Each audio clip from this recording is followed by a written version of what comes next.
Friends, அஸ்ஸலாமு அலைக்கும். Welcome to SP Sameer vlog. இன்றைக்கி நம்ம பீக்கங்காய் மிட்டா சால்னாவும் பீக்கங்காய் தோலில் பொரியலும் பண்ண போகிறோம். நிறைய பேருக்கு தெரிஞ்சிருக்கலாம் பீக்கங்காய் தோல் பொரியல் பண்ணுவாங்க அப்படின்ட்டு. அதில் வந்து துவையலும் பண்ணுவாங்க. சில பேர் வந்து அதை தூக்கி போட்டுருவாங்க. ஆனால் வந்து அப்படி செய்யாதீங்க. பீக்கங்காய் தோலில் அவ்வளோ ஒரு சத்து இருக்குது. அது எப்படி பண்ணணும் அப்படிங்கிறத பார்க்கலாம். பீக்கங்காவை வாஷ் பண்ணிவிட்டு தனியாக தோலை எடுத்துப்போம். பீக்கங்காய் தோலை எடுத்துகிட்டு பீக்கங்காவை கட் பண்ணி நான் வந்து மிட்டா சால்னாவில் போட்டுருவோம். இப்போ தோல் என்ன செஞ்சுருவோம், அதை வந்து கட் பண்ண ஆரம்பிச்சிடலாம். தோலில் வந்து நார் இருக்கும். அந்த நாரை வந்து தனியாக எடுத்துருங்க. தோலோட நார் இருந்தால் வந்து நல்லா இருக்காது சாப்பிட. அதனால் நாரை மட்டும் இப்படி லைட்டாக உடச்சி எடுத்தால் அந்த நார் வந்துடும். பிஞ்சாக இருந்துச்சுன்னா பீக்கங்காய் வந்து அதில் நார் இருக்காது. கொஞ்சம் முத்தலாக இருந்தால் வந்து நார் இருக்கும். நான் வாங்கின பீக்கங்காயில் அந்தளவுக்கு நார் இல்லை. அதனால் டக்குன்னு கட் பண்ணிட்டேன். இந்த மாதிரி நைஸாக நம்ம கட் பண்ணிக்கலாம். நம்ம அவரைக்காய் வந்து நைஸாக கட் பண்ணுவோம்ல, அந்த மாதிரி கட் பண்ணிக்கலாம். இந்த மாதிரி நம்ம தண்ணியில் போட்டு லைட்டாக ஒரு வாஷ் பண்ணி வச்சுக்கலாம். சால்னாக்கு வந்து பீக்கங்காவையும் கொஞ்சமாக அவரைக்காவும் நான் கட் பண்ணி வச்சுட்டேன். வெங்காயம் தக்காளி கட் பண்ணி வச்சுட்டு மல்லித்தலையும் பச்சை மிளகாவும் எடுத்துக்கோங்க. தேங்காய் அரை மூடி ஃப்ரெஷ்ஷாக அரைச்சி வச்சுக்கோங்க. நான் அதில் வந்து தக்காளி எதுவுமே நான் போடலை. இப்போ தேவையான அளவு ஆயில் வந்து சேர்த்துட்டு நான் ஒரு பட்டை ஒரு கிராம்பு மட்டும் சேர்த்துக்கிறேன். ஏலக்காய் வந்து இதுக்கு சேர்க்க தேவையில்லை. பெரிய வெங்காயமாக ஒன்று கட் பண்ணி வச்சுருக்கேன். இப்போ அதையும் சேர்த்துக்கலாம். வெங்காயம் வந்து லைட்டாக வதங்கட்டும். லைட்டாக வதங்கினதுமே கொஞ்சமாக உப்பு சேர்த்துக்கோங்க. நம்ம எப்போதும் சேர்க்குற உப்பில் பாதி போதும். இப்போ 1.5 ஸ்பூன் இஞ்சி பூண்டு சேர்த்துக்கலாம். இஞ்சி பூண்டு வதங்கினதும் கட் பண்ணி வச்சுருக்கிற 2 தக்காளி, ஒரு பச்சை மிளகா, கொஞ்சமாக மல்லித்தலை சேர்த்து நல்லா வதக்கிக்கோங்க. தக்காளி வந்து வதங்கிருச்சு. இதுக்கப்புறம் நம்ம கட் பண்ணி வச்சுருக்கிற காயை சேர்த்துடலாம். காயை சேர்த்து நல்லா வதக்கி விட்டுருங்க. நல்லா வதங்கினதும் 1 ஸ்பூன் மிளகாய்த்தூள் சேர்த்துக்கோங்க. ஃபஸ்ட்டு மிளகாய்த்தூள் மட்டும் சேர்த்து ஒரு வதக்கிக்கோங்க. நல்லா வதங்கினதுக்கப்புறமா 3 ஸ்பூன் மல்லித்தூள் சேர்த்துக்கோங்க. 1 ஸ்பூன் மஞ்சள் தூள் சேர்த்து நல்லா வதக்கி விட்டுருங்க.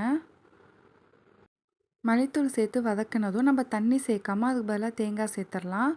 அதுக்கப்புறம் கொஞ்சமாக தண்ணி சேர்த்து நம்ம நல்லா வதக்கி விட்டுறணும். இப்போ பாருங்கள், கொதி வர ஆரம்பிச்சிருச்சு. இந்த மாதிரி சமயத்தில் நம்ம எக்ஸ்ட்ரா தண்ணி சேர்த்துக்கலாம். பீக்கங்காய்க்கு பதிலாக உருளைக்கிழங்கு, முருங்கைக்காய், கத்திரிக்காய் இந்த மாதிரியும் போட்டு நம்ம செய்யலாம். சூப்பராக இருக்கும். கொதி வர ஆரம்பித்ததும் நம்ம ஃபுல்லாக மூடி போடாமல் லைட்டாக ஓப்பனாக இருக்கிற மாதிரியே மூடி போடுங்க. இல்லாட்டி மசாலா வந்து கொதித்து வெளியில் வந்துடும். அதனால் லைட்டாக மூடி போட்டாலே போதும். அதுக்கப்புறமா 1 ஸ்பூன் ஜீரகத்தூள், 1 ஸ்பூன் மிளகுத்தூள், 1/4 டீஸ்பூன் மட்டும் கரம் மசாலா போடுங்க. கரம் மசாலா போட்டு நல்லா கொதித்ததுக்கப்புறமா எண்ணெய் பிரிஞ்சு வர சமயத்தில் அரை லெமனை பிழிஞ்சு விட்டுருங்க. அவ்வளோதான், சிம்பிள் அண்ட் டேஸ்டியாக மிட்டா சால்னா ரெடி ஆயிடுச்சு. இது வந்து கறி மசாலா சால்னா அப்படின்னு சொல்லுவாங்க. நம்ம வந்து கறி போடாமல் பீக்கங்காய் மட்டும் போடுறதுனால. பீக்கங்காய் பொரியல் எப்படி செய்யலாம் அப்படிங்கிறத பார்த்துடலாம். எண்ணெய் கடாயில் தேவையான அளவு எண்ணெய் சேர்த்துட்டு கொஞ்சமாக கடுகுந்த பருப்பு, ஒரு காஞ்ச மிளகாய் சேர்த்துக்கோங்க. அதோட கட் பண்ணி வச்சுருக்கிற ஒரு பெரிய வெங்காயத்தையும் சேர்த்து நல்லா வதக்கிக்கோங்க. பீக்கங்காய் தோலை பற்றி தெரியாமல் நானே நிறைய வாட்டி தூக்கி போட்டிருக்கேன். அதை பற்றி தெரிஞ்சதுக்கப்புறம் நான் தூக்கி போடுறதே கிடையாது. வெங்காயம் லைட்டாக வதங்கினதும் அரை டீஸ்பூன் உப்பு சேர்த்து நல்லா வதக்கிக்கோங்க. அதோட ஒரு கொத்து கருவேப்பிலை சேர்த்து நல்லா வதக்கிக்கலாம்.